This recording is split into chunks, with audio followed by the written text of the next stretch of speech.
Hi, folks. Welcome to the Coffee Club, the internet voice of commonsenseconversation.com. This is going to be a new regular Monday morning feature, the Monday Morning Stand-Up, where we highlight an example of the federal government's excesses, sometimes over regulation, sometimes over abuse of power, sometimes over a waste of taxpayer dollars. I'll be perfectly honest about our intent with this Monday morning stand-up show. It's designed to get you to stand up, fight back, take action, get really pissed off, and take our country back from an overbearing government.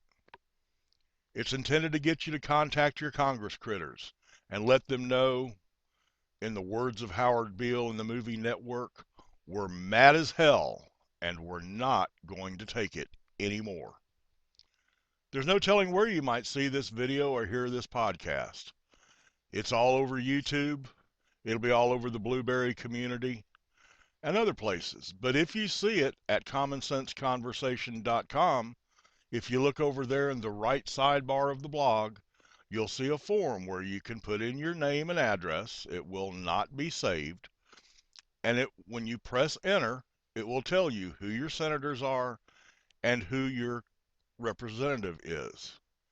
Use the form. Let them know that you are mad as hell and not going to take it anymore. We'll be right back after a word from our sponsors. Hi folks, this is Justin from Catharsis of the Vogue blog at justinsbrainpan.com. Join me for an eclectic commentary on everything from kidney failure to fiction writing, all at justinsbrainpan.com. Welcome back, and let's get on with this week's show. Today we're going to talk about a fellow named Kevin Wright out in Stockton, California. On Tuesday, June 7th, his door was kicked in. Wasn't kicked in by a burglar, wasn't kicked in by a crook. It was kicked in by the federal government. It was kicked in by a SWAT team, not the local sheriff's department SWAT team, not the local police department SWAT team, not the SWAT team for the California Bureau of Investigation or whatever their state agency is called. It was kicked in by a SWAT team from the federal government. At 6 a.m., he was dragged from his house in his underwear. He was handcuffed, put in the back seat of a police car. His 3 children under age 12 were drug out of the house along with him. All of this was confirmed by the neighbors.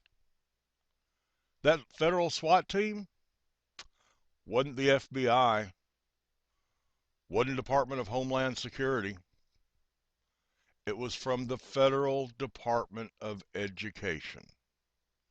Now, when I think Department of Education, besides thinking unconstitutional at the federal level, I think of reading, writing, and arithmetic. They think of SWAT teams, jackboots, and shotguns, and 6 a.m. break-ins. 13 SWAT team members, along with a token local law enforcement presence from the local police department, kicked in Kevin Wright's door at 6 a.m., drug him out in his underwear, put him in the back of a police car for 6 hours. They had a warrant.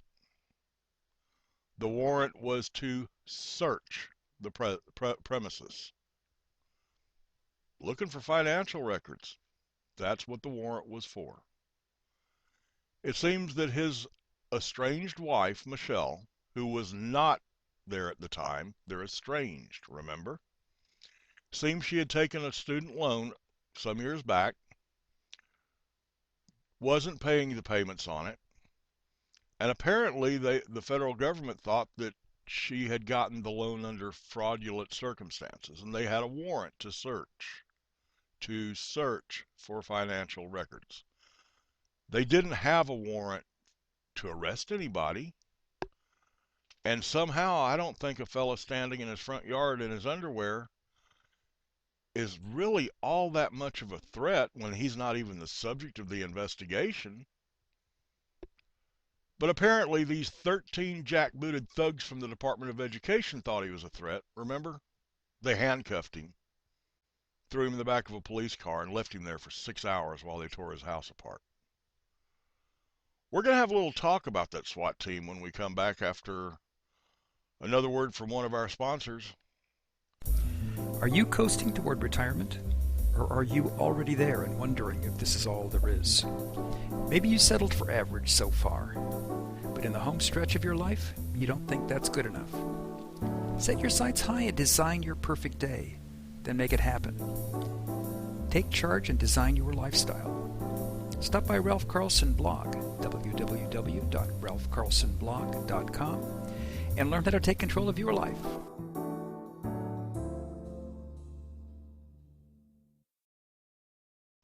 Welcome back, folks. I hope you're taking advantage of the breaks to fill your coffee cup up. Remember, this show is the Coffee Club, the internet voice of commonsenseconversation.com. Let's talk about this SWAT team that kicked in Mr. Wright's door. A Department of Education SWAT team. Now, the first problem that I have with that is in the enumerated powers of the Constitution, I can't find any authority for the federal government to even have a Department of Education. That would fall under powers left to the states. Of course, the constitutionality of various agencies would be a subject for another show, but stop and think about that in the context of this incident. The SWAT team and the department shouldn't have even existed. Once we get past that, though, we come to the issue of why would a federal agency feel empowered to kick in somebody's door at 6 o'clock in the morning with a search warrant for financial records? Why would they feel it was okay to drag him out into the front yard in his underwear when they are there to search for financial records? Records that didn't even apply to him, that applied to his estranged wife. What gives 13 SWAT team members the belief inside themselves that they can do that with impunity? That they have so much power that they can act like jackbooted Gestapo thugs and kick in somebody's door looking for a damn canceled check or a W-2 form that was filled out improperly or an application for a loan that she lied on. That she lied on. Not Kevin Wright. Not the man that was arrested. Or, excuse me, he wasn't arrested. He was just detained. In his underwear. In handcuffs. In the back of a police car. Sounds arrested to me.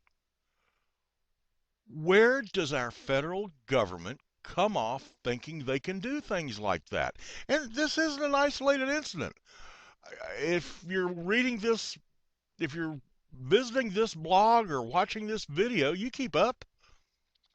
The Transportation Security Administration thinks they have the right to molest, sexually molest your wife or daughter or mother or sister because they want to fly on a plane. If anybody else in this country did what they do, they'd be in jail for sexual molestation. TSA does it as a matter of course. It's all about safety, though. All about security. What is it they say about security? The man willing to sacrifice security, excuse me, the man willing to sacrifice liberty for security deserves neither. They held this man unarrested for 6 hours in the back of a police car with his kids being traumatized right there. His estranged wife wasn't even there. Folks, I got news for you. And I take no pleasure in saying this, but I truly do believe it. It is coming slow, but it is coming. What's coming? Slowly but surely, incrementally, the United States is becoming a police state. It is getting to be where it is no different than Nazi Germany. in the late 30s. There's only one way short of armed rebellion to stop it, and I'm not advocating armed rebellion. I'm advocating stopping it before it gets to that point. It's up to you. You've got to make sure your Congress critter, along with your local and state officials, know, not thinks, knows beyond a shadow of a doubt that you're awake now, that you know what's going on, and there's no way in hell you're going back to sleep. Call their offices. No, don't call their offices. Don't talk to the minion peons that work for them. Call them. They're your employee. Call them. Tell them what you think. Write them. Snail mail. Email. Tell them what you think. Tell them that you want the Constitution followed. Public forums, town hall meetings, confront them.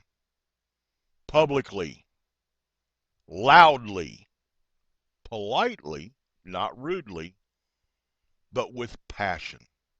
Let them know that you're aware that this is the United States of America, and if they've forgotten it, you can change them out like you change your underwear.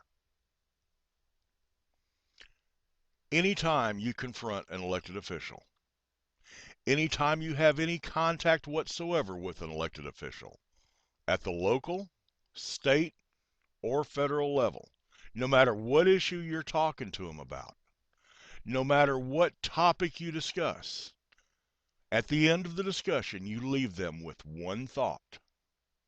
Make sure that they are damn well aware of one thing, that you know, and that they, by George, better know, we don't work for you.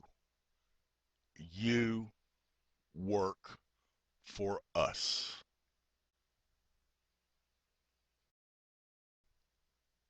Folks, I hope you've enjoyed this week's edition of the Coffee Club, the internet voice of commonsenseconversation.com. Come back next week. Come back all week. Once a week, there'll be a video cast, podcast. I call them podios. It's not quite podcasting. It's not quite radio. It's podio.